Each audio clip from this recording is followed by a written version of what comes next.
Hello! It is another Tuesday, which means it's time for another in real life video. And this week, unlike the preceding weeks, where we sort of did more topical conversations and talks during these IRL videos, mostly because there was a pretty big new release that was pretty pertinent to the channel, but this week, I figured, hey, why not take not one, but 3 general viewer submitted questions.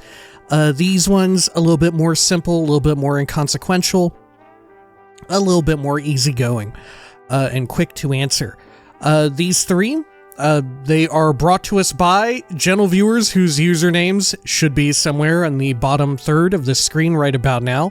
And as per usual, if you'd like, you can submit your own general viewer submitted question and it will get added to the ever-growing but also ever-shrinking list of those questions, and we'll get to it in due time.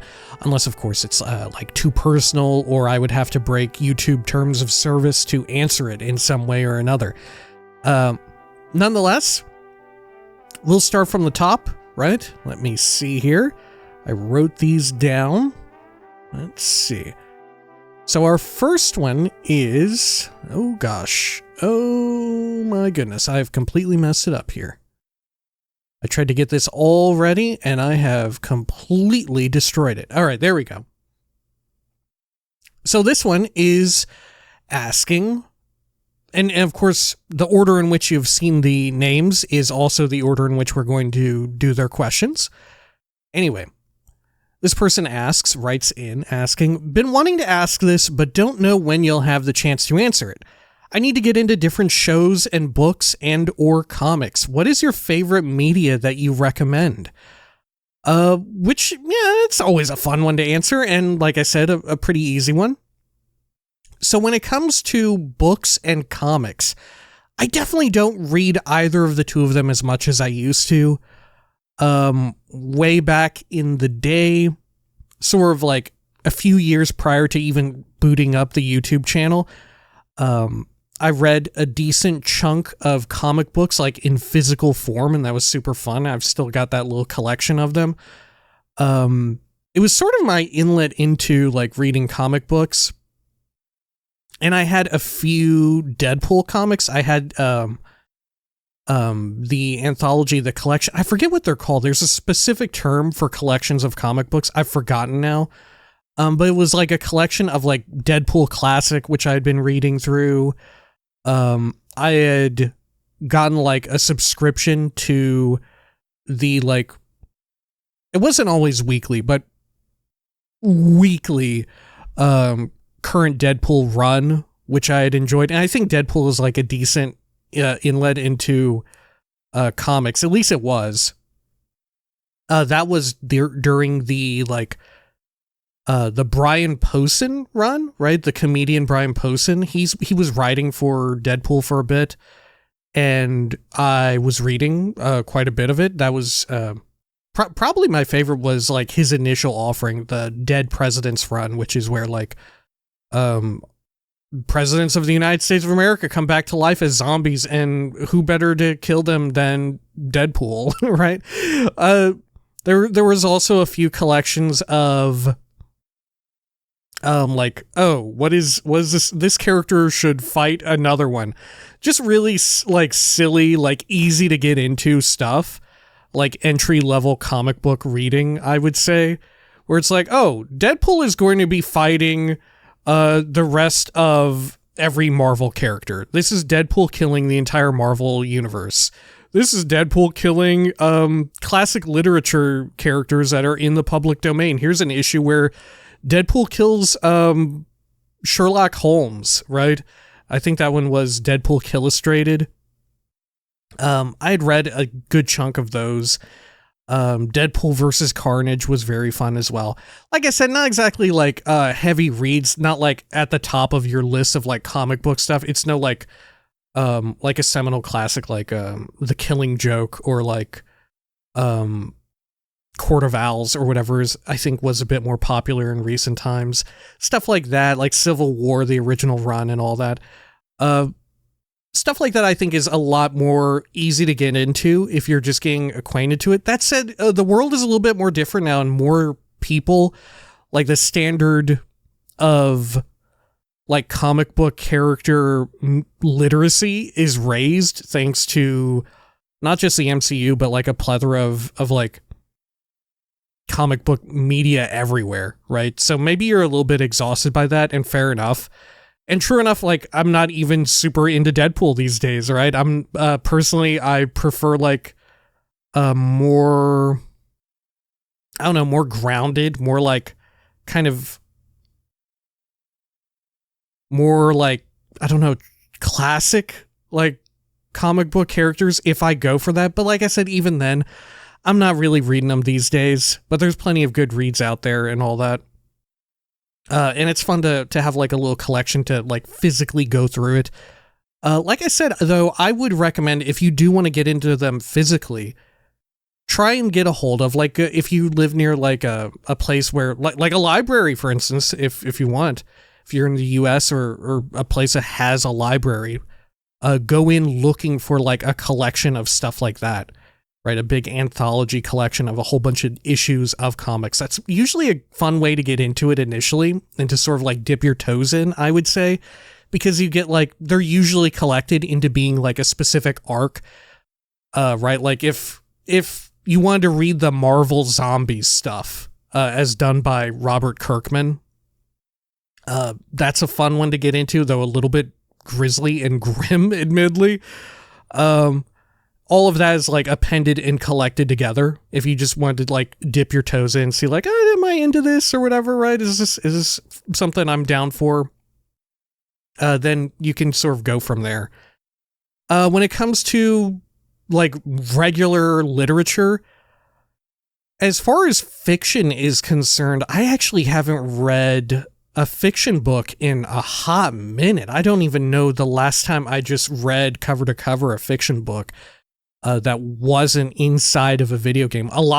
True enough, a lot of my reading of fiction these days, you sort of see on the channel. It's me reading through like a CRPG or through, God forbid, books inside of video games. I just don't really have the time for it, and maybe I could make time for more of that, and maybe I ought to.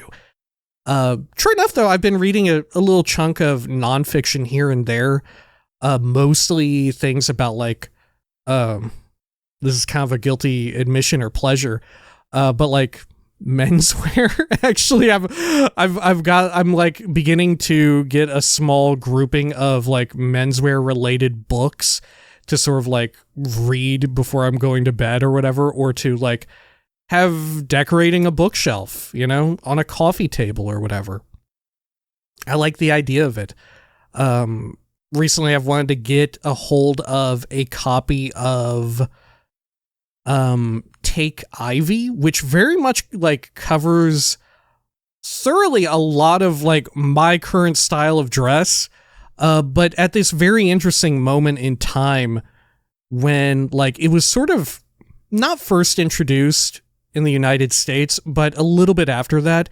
And when more so, it was being first introduced to Japan, who sort of took it and ran with it. And these days, frankly, like a lot of fashion styles, at least in menswear that I know of, Japan has really just ran with it, right? They have so many like fantastically well-made like garments and stuff, and like are way better at doing fashion in a more wearable way, not like avant-garde stuff that you see at like the Met Gala or whatever, or gala, but you know, stuff that you would feasibly see like, oh, someone would just wear this, right? This would just be someone's like aesthetic or vibe or whatever, right? They have like, you know, in Japan, these days there's like ridiculously high-end like t-shirts, right? You get really good loop spun t-shirts or denim, stuff like that. Right, it applies to a bunch of aesthetics, but that one just so happens to apply to mine. So I've been pretty interested in getting a hold of that and mostly looking at it because I don't know how like translated it is. Maybe there's probably like a English translated one, I would have to assume. But yeah, bit of a disappointing answer there. But as far as television is concerned, I still am very much into television and do watch television on the regular. Well, maybe the regular is putting it a little too strongly, a little too generously. True enough, a lot of my free time is still devoted to like video games or listening to stuff about video games or podcasts while I'm sort of doing other things, working on other stuff, doing just like chores around the house and all that. But there's of course like big shows that a lot of people know about that are really good, that I really like, you know, like your Breaking Bads, your Better Call Sauls. Absolutely love and enjoy those. Really, really like them. But I put together a few on this list. Yeah, I put together 4 that are also really good, but you don't hear as much about, right? They haven't quite reached that status. They've garnered awards and acclaim and all of that, but not too many people talk about them. Just 4 here that I've jotted down on this list. The Leftovers I really enjoyed, which is made by and like sort of created by one of the people who originally made Lost, which I think a lot more people are familiar with. It sort of explores death, the afterlife or the absence thereof. It explores a lot about grief. It's super sad and super emotional. It's very gut-wrenching. And I think it's absolutely fantastic. I love tragedy. I really, really like tragedy in media. And that one is chock full of it. Also, another one that I really enjoy is Fargo, the television series by the Coen brothers, right? They also did the Fargo movie, the standalone movie and all of that. And in a sense, every season of the TV show is pretty standalone. Because of that, there are seasons that are a bit better or a bit worse than others, but for the most part, they're all enjoyable. They're a bit of a serious drama, but there's some comedic moments intertwined, some goofy stuff in there. It's got such a fun vibe. Highly recommend it, right? Fargo, very fun, very enjoyable. Let's see, what else do I have on here? This one wrapped up fairly recently. Succession. I really enjoyed Succession. I think, how many seasons is it? It's not too terribly long. It's like 4 or so seasons of it. Very fun stuff. It's similarly kind of depressing in a way. It involves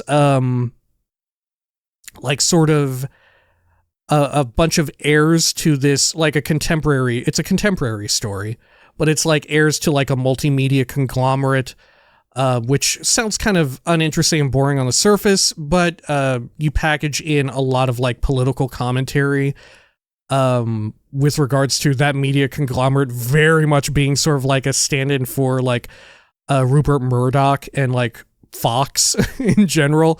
And a lot of the characters are in many ways horrible, right? They're in many ways horrible. But I cannot help but, feel for them in some way, because a lot of the story is about, those characters, right? It's sort of an interesting spin. I would say the interesting thing about Succession is that the like episode to episode plot and narrative, I don't think is that super strong, or at least as super compelling as other things. What I do think, though, is that the character work, the character writing for all of them is exceptional, right? So if you're coming from like games where often, especially in role-playing games and narrative-heavy role-playing games, I was just talking about this in Baldur's Gate 3, where maybe the like front-to-back narrative isn't super strong, but the character work is incredible. Succession is not unlike that, where you sort of get to explore the like familial trauma of all of these characters and how they sort of make their way through it and struggle with it and suffer with it, really. I really enjoyed it. Fantastic cast, right? Lord knows they won a whole bunch of awards at the Emmys and whatnot. But yeah, Succession, another one I put on the list. This one's a little bit further out. as well. A lot less contemporary compared to Succession, but Mr. Robot, very fun and enjoyable, kind of like, once again, also pretty dour, pretty bleak, pretty miserable.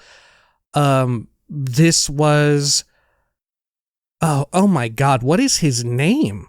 What is his name? The main dude?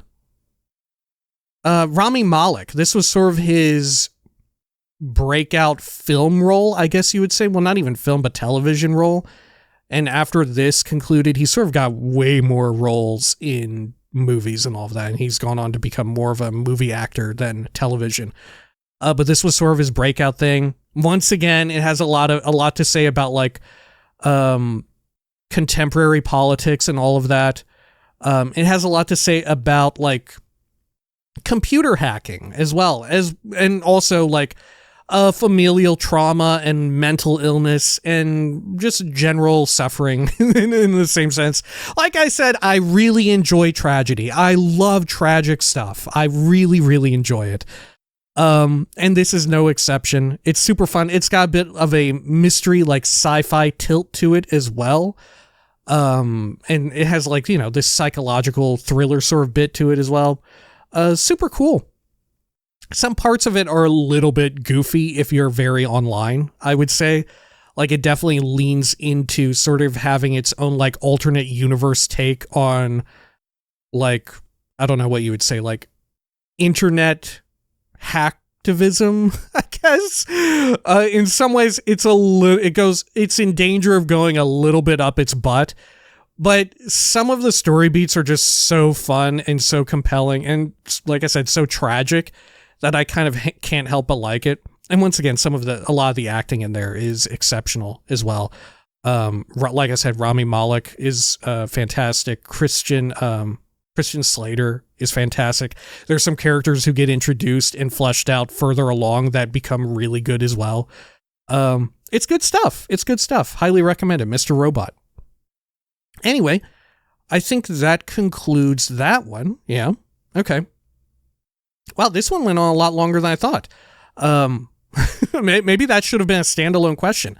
Anyway, the next one comes from the next person whose name was shown there, and they ask very simply and very sillily, would you rather live at the North Pole or the South Pole? Which, feel free to ask silly questions like this, but do keep in mind that they will probably get grouped in with others in this same way. I don't mind at all.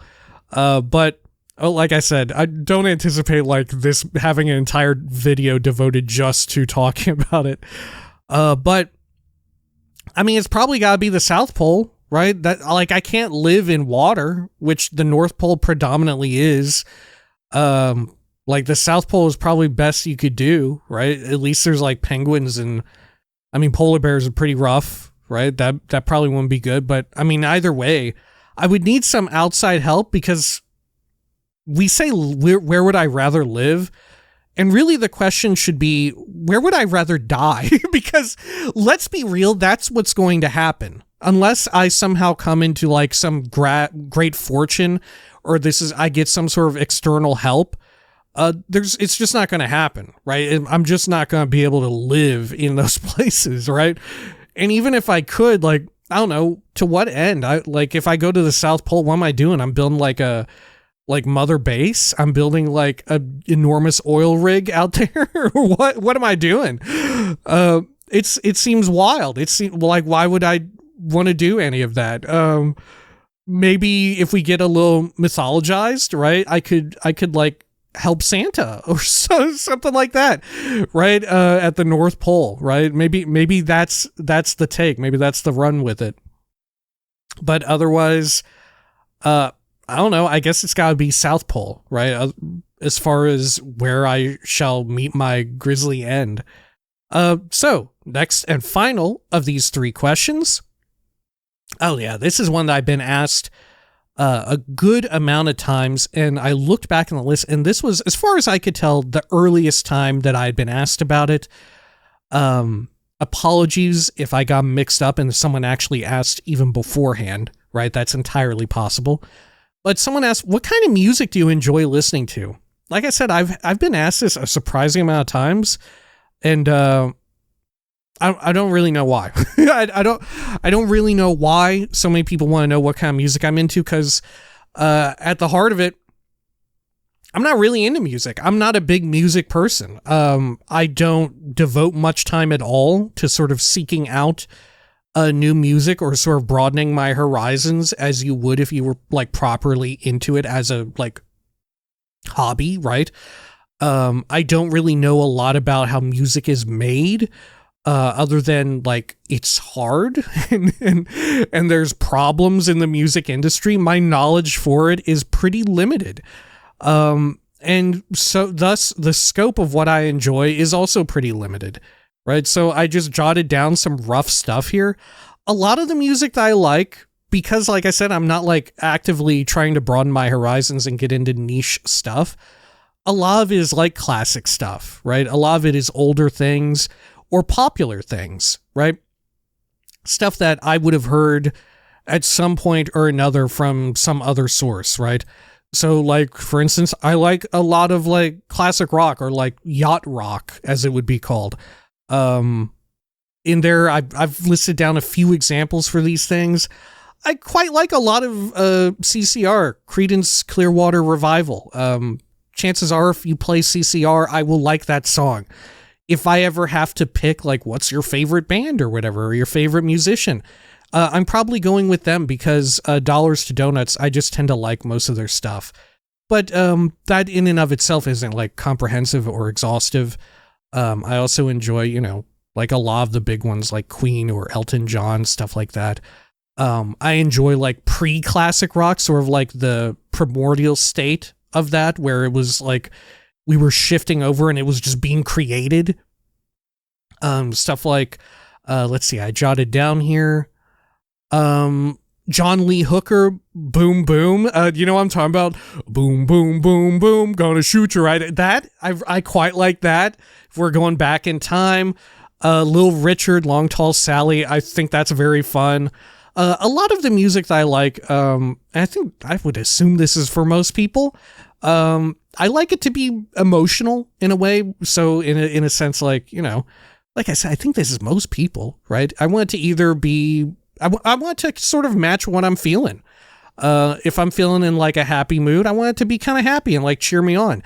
If I'm feeling kind of sad, I want it to also be very sad and dour. If I'm feeling like I'm such a worthless piece of crap, like I'm such a apathetic slacker, I kind of want that too.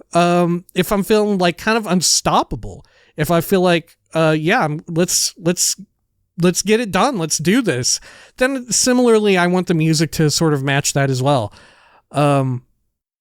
Like I said, I like a lot of music across the board. I don't have like any particular niches that I'm like super keen on.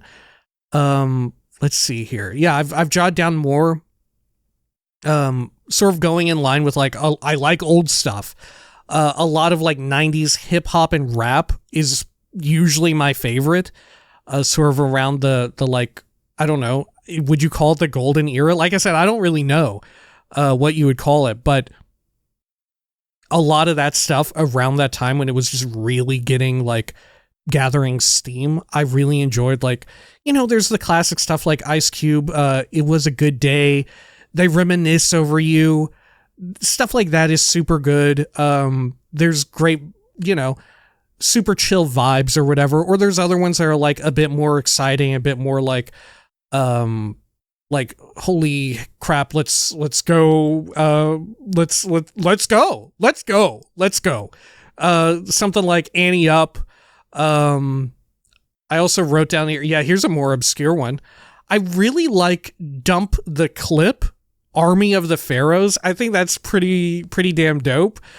And then you go into other stuff like classic country, right? I'm sort of hesitant to mention stuff, like I said, in cases where I hear things, right? So I want to avoid anything from like, you know, Fallout. But true enough, there's cool classic country in there. That's more if I'm going to listen to anything country, it will be sort of that like old timey country, you know, nothing even remotely contemporary will do. Stuff from like the Highwaymen, What do you call it? Mamas don't let your babies grow up to be cowboys. Stuff like that, like older junk like that. I really enjoy. When it comes to metal, I like a lot of, if I have to go with metal, I like it to be a bit more exciting. I think it's called power metal, right? Like I said, I'm really not versed in music at all. I'm kind of all over the place. I liked Deadly Sinners. Let me see here. Did I write anything down for metal? Yeah, I liked Navigator, Ed Guy. I liked that. That's a bit obscure, I think. Is it? I don't know. I really enjoyed that. Sort of going back to Fallout stuff, you know, the like oldies, the like crooner stuff. I do enjoy that. A lot of, you know, it's easy to mention stuff that appears in those games. But even barring that, there's other stuff from those same artists, right? From like Sinatra, like Fly Me to the Moon or New York, New York.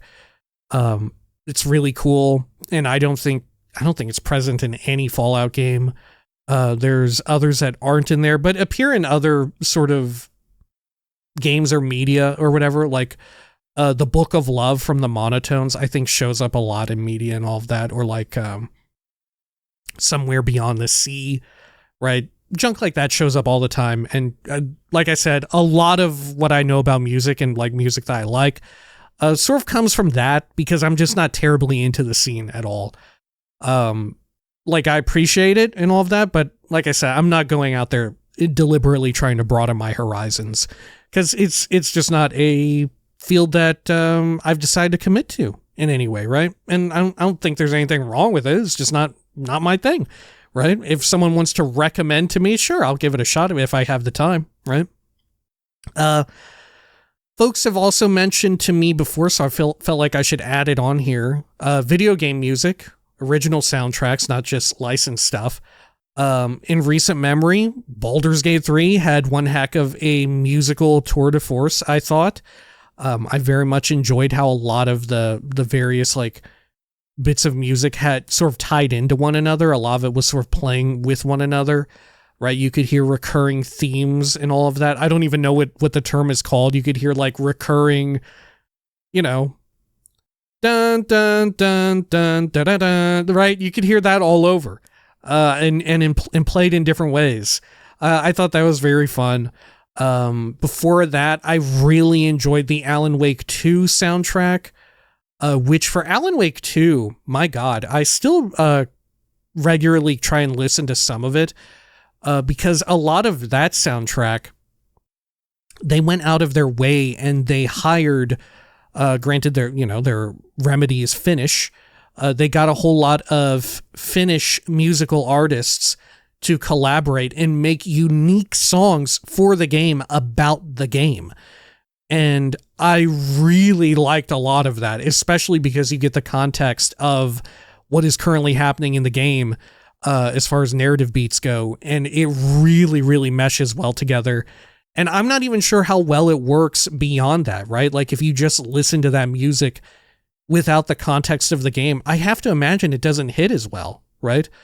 Like for instance, Dark Twisted and Cruel is such a shock to the system when it plays in that game, and it is exceptionally good, but it is very much about that game, right? It is very much not just about that game, but about a specific climactic moment in that game, and it is so cool. It is very cool. I very much enjoy it. And of course, you got the big musical number that everybody, well, not everybody, but a lot of people know about, that was played at the Game Awards and was acted out. Herald of Darkness, which was pretty fun. I very much enjoyed it as well. But Lord knows, some of that custom soundtrack stuff that they had done, it is astounding. It is really wild that they went out of their way to do that. It was such an like artistic tour de force. There's other stuff. Let's see like stuff from my childhood. I'll just catch myself like sort of longing for it and like humming it or wanting to go listen to it, right?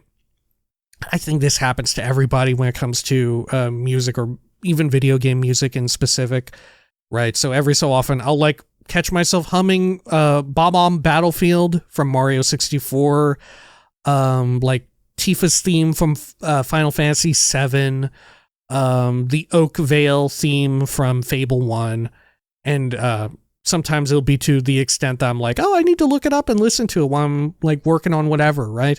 And, you know, there's some joy to be had there. In general, I don't know, like the best sort of critique or not even critique, but anything that I could say about music would be I tend to like brassy instrumentals, right? Not just instrumentals like there's no voice, but I love when there's instrumentation that's brassy in some way, right? Whenever it's bombastic in some sort of direction, or even like tragic, like I said, sort of appealing to those different emotions and all of that. Very much a fan of brass in that sense, right? Whether it be like a saxophone or a trumpet or trombone, some sort of horn, you know. I very much like that. I was listening here, I think I wrote it down. Yeah, recently I found, it was just like, I don't even know how I found this. It just showed up in like my sidebar or something. I was like, sure, I'll click on this. It's the Delvin Lamar organ trio, Move On Up. It's like purely instrumental, but it's just these three dudes. The video that I saw was just like the three of them playing at some little small venue. And it was so good. It was the like lead musician was playing on like an electric organ or something. I don't know what it's called. But it was so cool. I very much enjoyed it. It was very fun. It was very fun. Anyway, I think that covers all my bases here. Yeah, like I said, I'm just not a super musically inclined person. When it comes to picking stuff for like playthroughs and all of that, like in particular, you know, well, the Oblivion Remastered playthrough or predating that, like Skyrim and all of that. Whenever I decide like, okay, I'll pick something that's out of the norm and unexpected and isn't part of that game's explicit soundtrack, I go into like the YouTube audio library and I look for something kind of like fun and cheery, you know, because, you know, it's a playthrough. It's meant to be kind of fun and cheery. I don't want it to be super dour unless it is meant to be super dour. Case in point, like Disco Elysium, that playthrough, I went and got like unique music from the YouTube audio library and all that. I tried to sort of match what I assessed the tone would be. But once again, like I said, I'm not a super musically inclined person. Just across the board. I appreciate it for what it is and all of that, but I just don't have really very much, I don't know, knowledge at all in the field, right? A lot of folks do, and I'm just not one of them. All right, that ought to do it for this week. We went a little bit longer than I thought, right? I thought those 3 questions wouldn't take quite as long, but it is what it is. As per usual, like I'd mentioned, feel free to submit your own questions and we'll get to them in due time, unless we can't. Until next time, please take care of each other.